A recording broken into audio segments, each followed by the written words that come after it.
عزیزان گرامی، کچھ دنوں قبل ایک سائل نے مجھ سے یہ پوچھا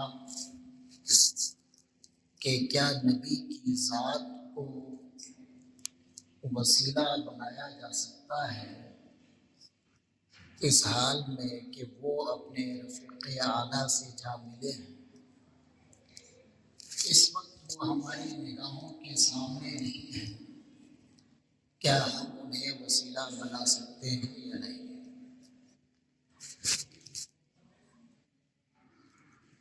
آج کی تلاوت کردہ آیت مبارکہ یا ایھا الذین آمنوا اتقوا اللہ وابتغوا الیہ الوسیلہ اسی کا ایک چھوٹا سا جواب ہے۔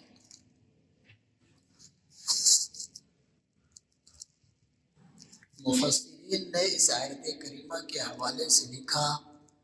اے ایمان والو، تم اللہ سے ڈرو اور اپنے رب کا قرب حاصل کرو اپنے اعمال کے ذریعے سے جو اعمال آپ کے صالح ہیں۔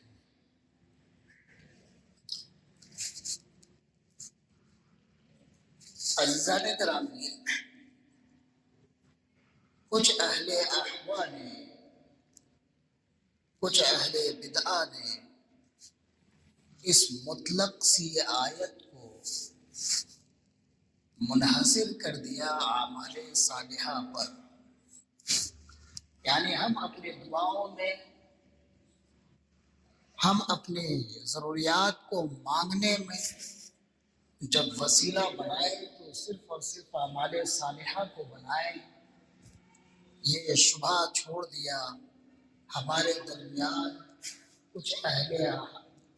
بدعہ نے، دیابنا نے، وغیرہ وغیرہ۔ حقیقت یہ ہے کہ یہ آیت مطلق ہے بغیر کسی قید کے۔ یا ایھا الذین آمنوا اتقوا اللہ وابتغوا الیہ الوسیلہ، یہاں پر اللہ وحدہ لا شریک نے وسیلہ کو کسی چیز کے ساتھ ملایا نہیں، یہاں پہ علی العموم ذکر فرمایا اللہ نے۔ بندہ اگر اپنے نیک اعمال کے ذریعے سے اللہ کی بارگاہ میں دعا کرنا چاہے تو دعا کر سکتا ہے۔ بندہ اگر کسی نیک اور صالح شخص کی طرف نسبت کرتے ہوئے اللہ کی بارگاہ میں دعا کرنا چاہے تو کر سکتا ہے۔ اس آیت میں مطلق کسی کی قید نہیں کہ صرف تم اپنے اعمال کو ہی وسیلہ بنا سکتے ہو یا صرف کسی صالح اور نیک بندے کو ہی وسیلہ بنا سکتے ہو۔ عزیزان گرامی، اب ذرا ہم اس پر نظر ڈالتے ہیں تو ہم پاتے ہیں کہ اللہ وحدہ لا شریک نے صحابی رسول حضرت جریر سے کہا تھا، جبکہ یہ آپ کی بارگاہ میں یہ شکایت لے کر کے آئے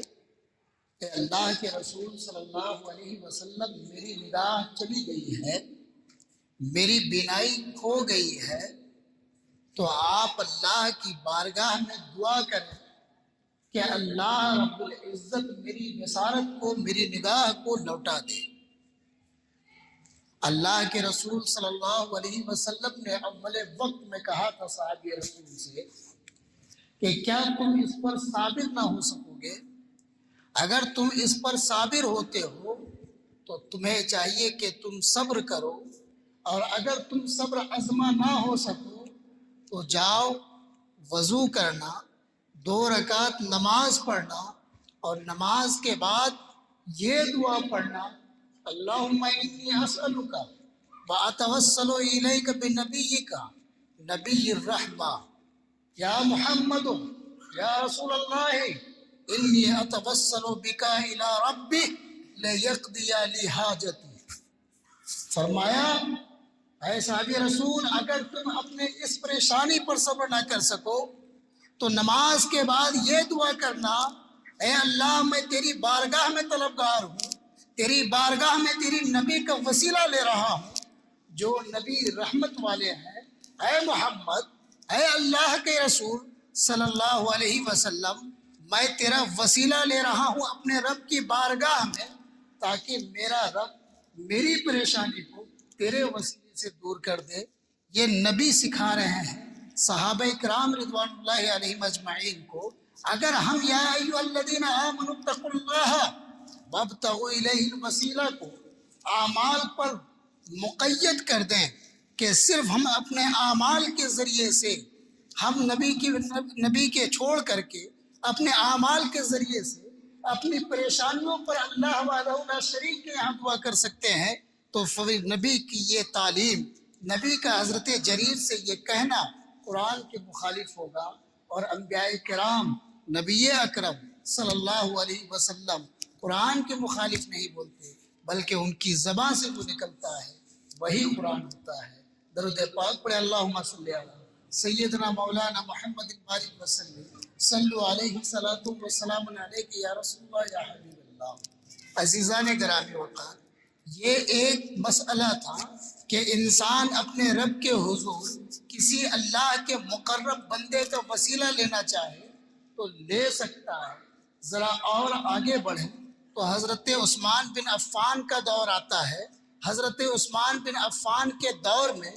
ایک شخص ہے جو حضرت عثمان کی بارگاہ میں حاضر ہو رہے ہیں اپنی پریشانی کو لے کر کے، مگر سیدنا عثمان غنی رضی اللہ عنہ ان کی طرف توجہ نہیں کر رہے ہیں۔ سیدنا عثمان غنی رضی اللہ عنہ ان کی ضرورت کو سن نہیں رہے ہیں، ان کی پریشانی کا حل نہیں کر رہے ہیں۔ اتنے ہی میں ان کی ملاقات عثمان بن حنیف سے ہوتی ہے۔ عثمان بن حنیف سے اپنی پریشانی کو رکھتے ہیں۔ عثمان بن حنیف کہتے ہیں،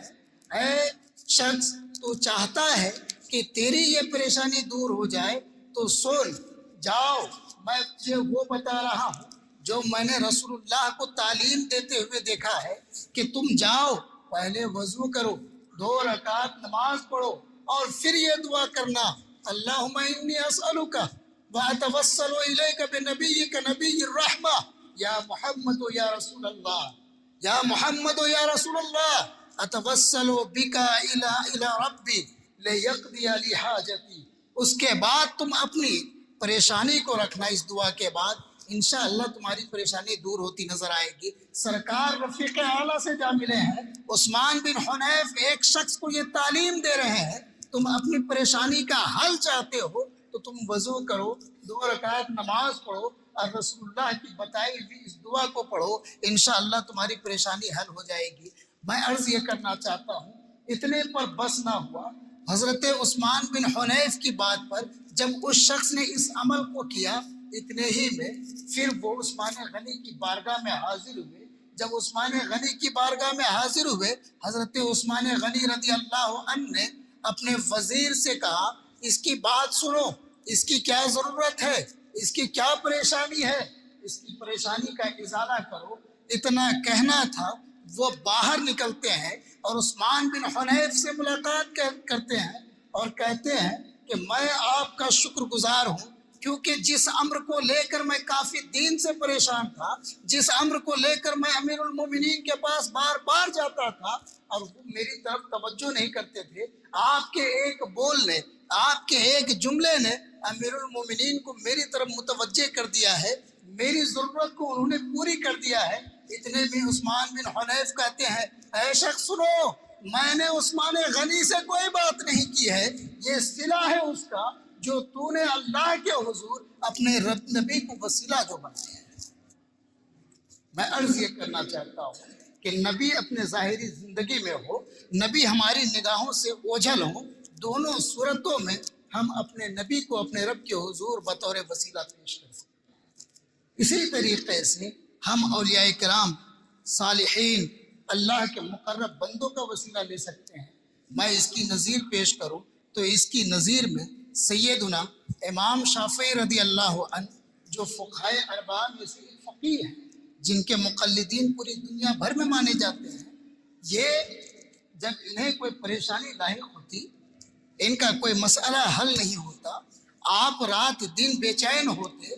تو ایسی صورت میں آپ سیدنا امام اعظم ابو حنیفہ رحمہ اللہ کی قبر انور پر حاضری دیتے اور قبر پر حاضری دینے کے بعد آپ سلام کرتے، سلام کے بعد 2 رکعت نماز پڑھتے اور پھر سیدنا امام اعظم ابو حنیفہ رحمہ اللہ کے وسیلے سے اپنے رب کے حضور دعا فرماتے، اللہ تعالیٰ اس دعا کے بدلے ان کی پریشانیوں کو دفع فرما دیا کرتا تھا۔ اس روایت کو کئی مورخین نے اپنی کتابوں میں جگہ دی ہے، اس روایت کو تسلسل کے ساتھ ہم تک پہنچائی گئی ہے۔ میں عرض یہ کرنا چاہتا ہوں، اگر توسل بالانبیاء والرسول جائز نہ ہوتا تو امام شافعی رضی اللہ عنہ امام اعظم ابو حنیفہ رحمہ اللہ کا وسیلہ اپنے رب کی بارگاہ میں نہ دیا کرتے۔ ایسے ہی اور آگے جائیں تو امام احمد ابن حنبل رحمہ اللہ، یہ امام شافعی ان کے استاذ ہیں، امام احمد ابن حنبل۔ امام احمد ابن حنبل کو دیکھا ان کے بیٹے عبداللہ نے، ان کے بیٹے عبداللہ نے کہ یہ نماز پڑھ رہے ہیں اور اپنے رب کے حضور اپنی پریشانی کو رکھ رہے ہیں اور کہہ رہے ہیں، اے میرے رب میری اس پریشانی کو دور فرما اپنے مقرب بندے شافعی کے وسیلے سے۔ اتنا کہنا تھا۔ حضرت عبداللہ کہتے ہیں اپنے والد حضرت امام احمد ابن حنبل سے، یہ کیا ہے، آپ وسیلہ لگا رہے ہیں، کیا یہ وسیلہ لگانا جائز ہے؟ یہ تعجب بھرا سوال تھا حضرت عبداللہ کا امام احمد ابن حنبل سے۔ امام احمد ابن حنبل نے کہا کہ اسی کے ذریعے سے رب میری ضرورتوں کو بھی پوری کرے گا، اور یہ وسیلہ کتاب و سنت سے ثابت بھی ہے، تم اس سے انکار نہیں کر سکتے۔ عزیزان ملت گرامی، جہاں پر نیک بندوں کا وسیلہ اپنے رب کے حضور دیا جا سکتا ہے، ایسے ہی اپنے نیک اعمال کا بھی وسیلہ اپنے رب کے حضور لگایا جا سکتا ہے۔ اللہ کے رسول صلی اللہ علیہ وسلم نے بنی اسرائیل کے 3 لوگوں کا قصہ ذکر فرمایا، جس کی حدیث بخاری اور مسلم دونوں کی کتاب میں ثلاثۃ فی الغار کے نام سے مشہور ہے، کہ 3 ایسے لوگ جو غار میں پھنس گئے تھے،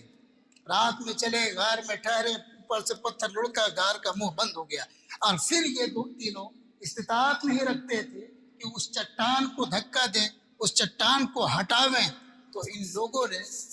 اپنی زندگی میں جو نیک عمل کو کیا تھا، اس نیک عمل کو رکھتے ہوئے رب کے حضور دعا فرمائی، اے اللہ میں نے فلاں کام